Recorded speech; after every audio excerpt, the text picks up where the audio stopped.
আপনি কি ঈদের আগে গরু মোটা তাজা করে ভালো লাভ করতে চান? তাহলে এই টিপসগুলো আপনার জন্য। আসসালামু আলাইকুম। পিরোজপুর এগ্রোতে আপনাদের সকলকে সুস্বাগতম। আজকে আমি আপনাদের সাথে শেয়ার করব কিভাবে প্রাকৃতিক উপায়ে গরু মোটা তাজা করে ভালো লাভ করা যায়। ভিডিওটি শেষ পর্যন্ত দেখুন। আজকে আপনাদের এমন কিছু ইউনিক টিপস শেখাবো যেগুলো অনেকেই জানে না। গরু নির্বাচন, যাকে বলা হয় সাফল্যের প্রথম ধাপ। সফল মোটাতাজাকরণের 50% নির্ভর করে সঠিক গরু নির্বাচনের উপর। আপনারা যে জিনিসটা দেখে গরু নির্বাচন করবেন তা হলো 2-3 দাঁতের যে গরু রয়েছে সেগুলো নির্বাচন করবেন। দ্রুত চলাফেরা করে, চোখ উজ্জ্বল, চামড়া টান টান, এরকম দেখে আপনারা প্রথমে গরু নির্বাচন করবেন। মনে রাখবেন, গরু যেন দুর্বল বা অতিরিক্ত মোটা না হয়। ধরুন প্রথমে গরু নির্বাচন করলেন, এখন তার খাবার সম্পর্কে আপনাকে জানতে হবে, যার মাধ্যমে আপনি সুস্থ ও স্বাভাবিকভাবে প্রাকৃতিক নিয়মে গরু মোটা তাজা করতে পারবেন। আমি আপনাদের একদিনের রুটিন বলে দিচ্ছি, যে একদিনের রুটিনে আপনারা নিয়ম অনুযায়ী এভাবে গরুকে খাওয়াবেন। ধরুন সকালবেলা আপনারা প্রথমেই খাবার দেবেন গরুকে খড়, কুড়া ও মিনারেল মিক্স। এরপর দুপুরে দিবেন তাজা ঘাস ও পরিষ্কার পানি। খেয়াল রাখবেন পানিটা যেন সবসময় বিশুদ্ধ হয়। বিকালে দিবেন চালের কুড়া, খৈল ও ভুট্টার গুঁড়া। এরপর রাতে দিবেন অল্প খড় ও ঘাস। এই খাবারগুলোর সাথে দিনে 4-5 বার পানি দিতে ভুলবেন না যেন। এখন আপনাদের কিছু ইউনিক টিপস, যে টিপসের মাধ্যমে আপনারা খুব সহজেই ঘরোয়া পদ্ধতিতে কিছু খাবার তৈরি করে দিতে পারবেন, যা গরু মোটা তাজাকরণে খুব সহায়ক হবে। ভুট্টা গুঁড়া 3 ভাগ, চালের কুড়া 2 ভাগ ও খৈল 1 ভাগ। হ্যাঁ, এর সাথে সামান্য চিটাগুড় মিলিয়ে দিলে গরুর খাবারের রুচি অনেকটা বেড়ে যাবে।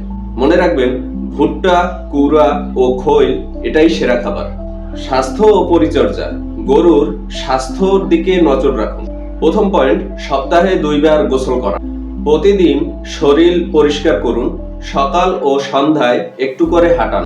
মাসে 1 বার কৃমির ঔষধ দিন। নিয়মিত ভেটেরিনারি চেক আপ করান। মনে রাখবেন, সুস্থ গরুই দ্রুত মোটা হয়। এরপর গরুর মোট ভালো রাখার কিছু ইউনিক টিপস আপনাদের সামনে শেয়ার করব। গরুর মন ভালো থাকলে খাবার খাওয়া বাড়ে এবং ওজনও দ্রুত বাড়ে। তাই দিনে অন্তত 10 মিনিট গরুর মাথা ও গলায় আদর করুন।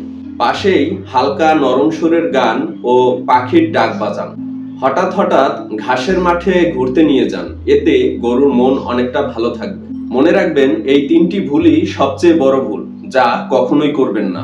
অনেকেই কিছু গুরুতর ভুল করে থাকেন রাসায়নিক ইনজেকশন ব্যবহার করে। এটি খুবই বিপজ্জনক, যা গরু এবং গরুর মালিকের জন্য অনেক বড় বিপদের সম্মুখীন হতে হয়। অতিরিক্ত খাবার দিয়ে জোর করে মোটা করা এবং পরিষ্কার পরিচ্ছন্নতার অবহেলা, এই 3টি ভুলই সবচেয়ে বড় ভুল। এসব ভুলে লাভের বদলে লস হবে। নিরাপদ ও ধৈর্যশীল পদ্ধতি সেরা।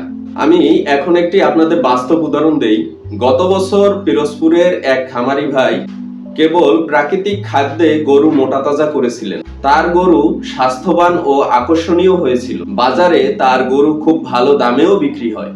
ধৈর্য আর সঠিক যত্নই সফলতার মূল চাবিকাঠি। তো বন্ধুরা, এই ছিল গরু মোটা তাজাকরণের সহজ ও নিরাপদ টিপস। ভিডিওটি যদি ভালো লেগে থাকে তাহলে লাইক, কমেন্ট, শেয়ার করে পিরোজপুর এগ্রো ফেসবুক পেজ ও ইউটিউব চ্যানেল সাবস্ক্রাইব করতে ভুলবেন না। নিচে কমেন্ট করে জানান আপনার খামারে কি পদ্ধতি ব্যবহার করছেন গরু মোটা তাজাকরণের ক্ষেত্রে। দেখা হবে নতুন ভিডিওতে। আল্লাহ হাফেজ।